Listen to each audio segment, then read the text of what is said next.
Hello Eurovision friends, thank you so much for coming to my channel Eurovision Histories.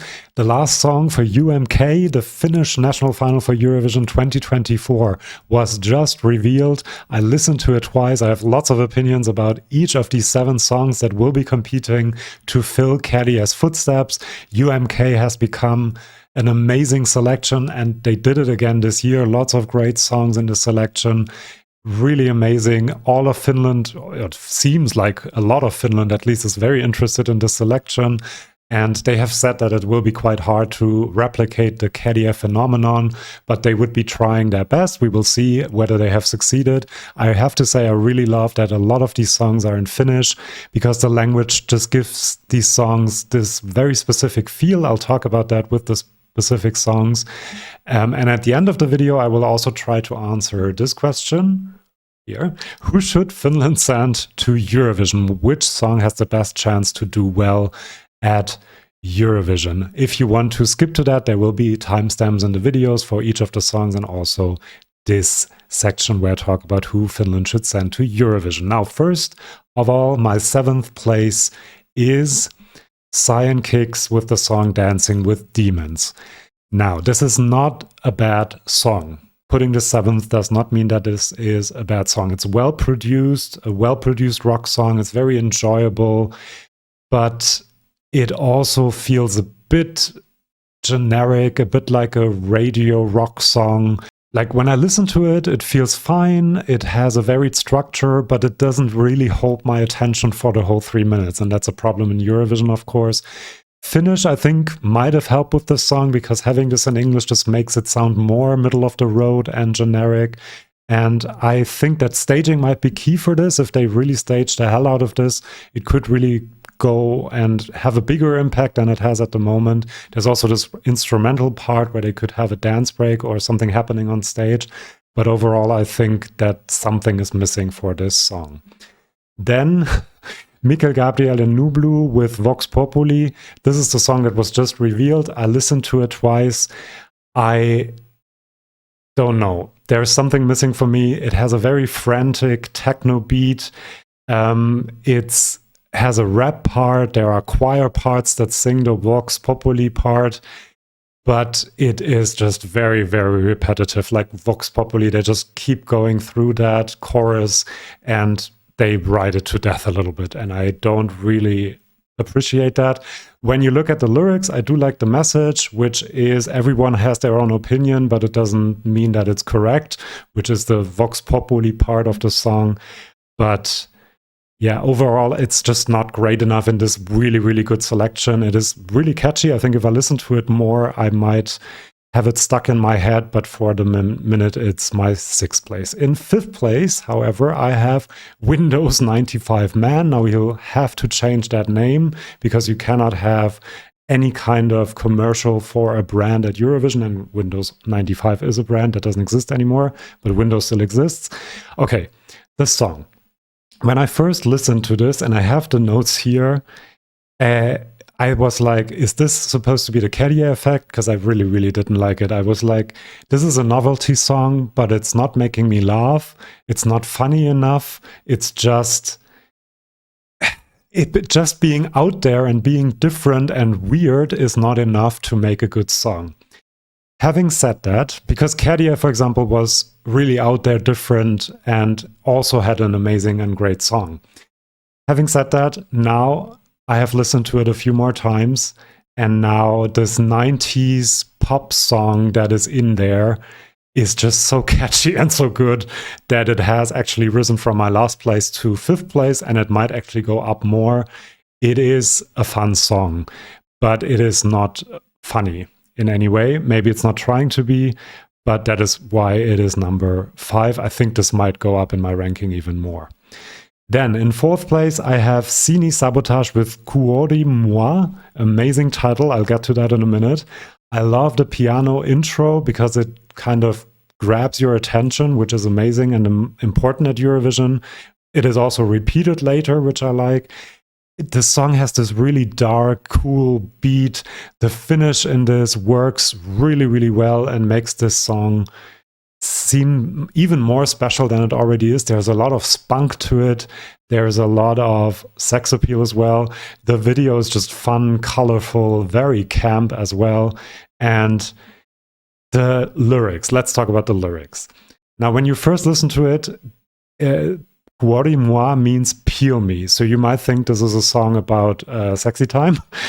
And it does seem like that at first listen, but then she sings, "These layers are getting kind of heavy. I'm dressed up in everyone's opinion, surrounded by this nonstop mayhem. Unbox me right here, right now, peel me." Now, unbox me right here, right now, peel me could indicate sexual relations. However, if you look at the other part, it's I'm dressed up in everyone's opinion. There's layers of other people's stereotypes about me that are covering me. Just peel it off and see the real person that is within. And I love that message.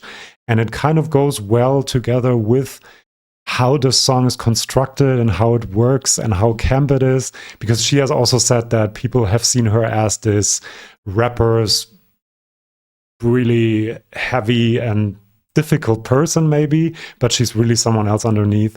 And I really love that message. Now, number 3.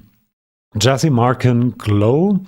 We already kind of know that this won't be a Eurovision entry, not because it cannot win UMK, but because he has said that he will not go to Eurovision if Israel is allowed to participate. And today, again, the EBU has confirmed that Israel will be there. So I guess he's just participating for the fun of it. I don't know. But we know that this won't be a Eurovision entry, most probably. The most current song in the competition, I would say it sounds quite American, not only because it is in English and a pop song, but also because of the rap in the verses. The chorus sounds, however, almost like a World Cup song also. There are some reggae elements. And the thing that comes to mind for me when I listen to that song is kind of a Black Eyed Peas kind of mix of genres and things. And that's why I think it's quite American. The chorus is really catchy. You're gonna make it glow. Oh. You have it stuck in your head. It's poppy, it's uplifting, it's summery. That's why I think it sounds a bit like a World Cup song. And having said all that, I think the song is objectively actually good. But subjectively, to me, it just feels too ordinary, too something that I have already heard, too generic in a way, and also a bit repetitive after a while. And in this selection, where there are 2 better songs that I'm going to reveal in a minute, I just think that this kind of falls flat a little bit. But it's still my number 3 because it's really, really catchy and also well produced, I have to say. Now, in second place, I have Sexmane with Mania. The beat in the song is what makes this really notable to me, because the beat comes in, the beat goes out. And this is what gives the song the dynamics that make this so interesting to me. And the Finnish the Finnish lyrics really add to the coolness of the song. It would not be as cool in English, I do think. The chorus is almost screamy, almost distorted, which has something to do with the lyrics. I love the guitar riff as well. And I have to say, all of these parts really come together quite nicely in this song. And now to the lyrics, which I think are the best in the competition. He sings, "As a kid, thought I wasn't enough. Least that's what they told me. Dad said, don't mind about their thoughts. Not everyone gets you, but you'll unlock more." That's a very good dad there for you.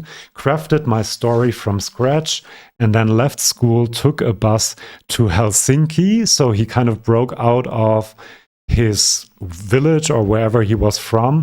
I have to say, when he sings that part in the lyrics, I cannot hear the word Helsinki. I don't know if it's declinated to death and you cannot really see the word anymore. Let us know if you're Finnish. Let me know in the comments where Helsinki is in that whole sentence. And then in the chorus, he sings, "Mania, feel like I'm losing my mind. Mania, meds ain't doing the grind." And here you see what the song is about. It's about mental health, about his struggles with mental health.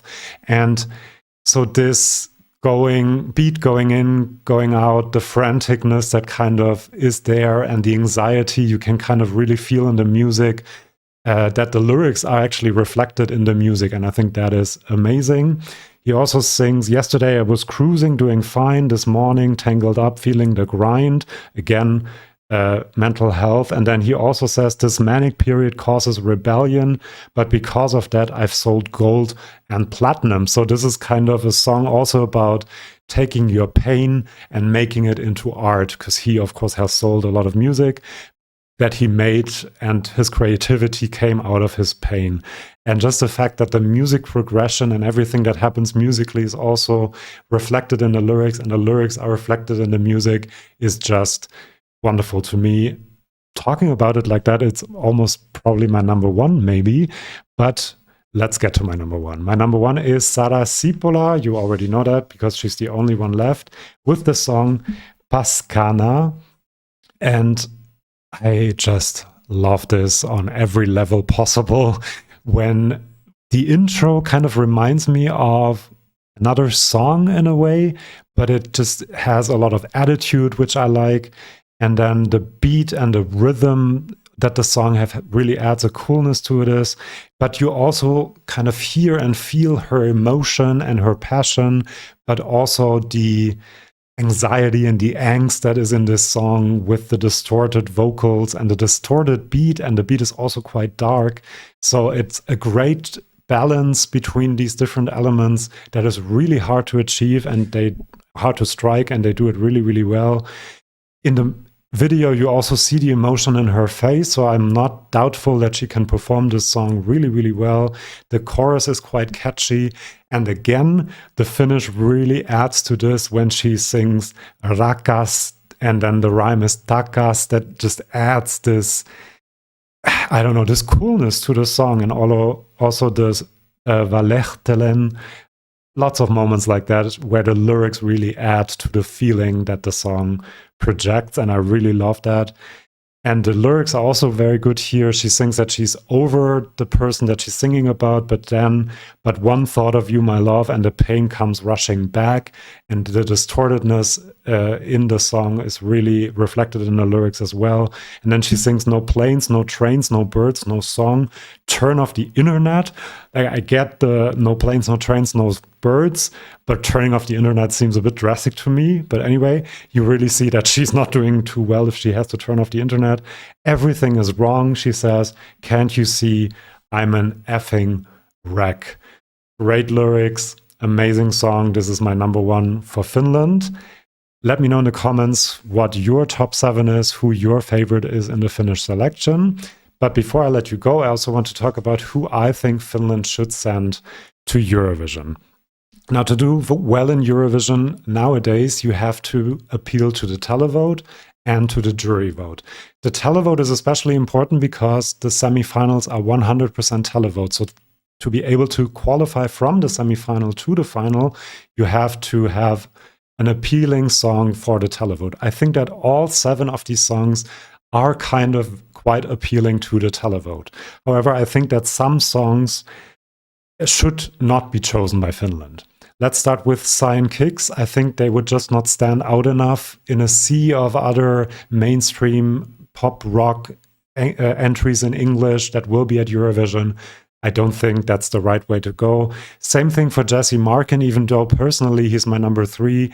I think he would just not stand out enough. And then the Windows Man and also the Vox Populi guys, I think is just a bit too out there. They're not Kuori, they are something else, obviously. And I don't think that they can replicate this Kuori thing where they smash the televote so much that they come second, even though the jury kind of didn't give them a lot of votes. So what I would say Finland should do is send my 2 favorites. I'm trying to be objective, but I do think I have some arguments for it. Sara Siipola and Sexmane. Both of them have songs that can appeal to the televote because they are engaging, they are catchy pop songs, well produced, with a very specific sound. They are in Finnish and will stand out in the grand final if they make it there. And then they also will appeal to the juries because they are just really well constructed and done pop songs, produced songs as well. And so I think that these two would be the way to go for Finland. I don't think we have a Eurovision winner per se in this selection. Unfortunately, I would love Finland to win because they are obviously very enthusiastic about the whole thing, but I don't think we have that. When it comes to who will win UMK, I'm not 100% sure whether it will be one of these two, because the songs are in a way a little similar and they could steal votes from each other. So maybe someone else will do it. I have no idea who the favorite is, even though I saw that on Spotify. Sexmane is number 7 at the moment in Finland, and Sara, Siipola is number 3, but the Vox Populi guys, for example, don't even appear there yet. So that might change in the next couple of days. Do follow this channel if you want more reactions like this one. I do rankings of a lot of national finals and Eurovision news. I will also react to the Finnish entry once it is chosen, and probably also do a lyric interpretation video if a song that deserves that is chosen. So do subscribe, and I'll see you for my next video. See you then, and bye-bye.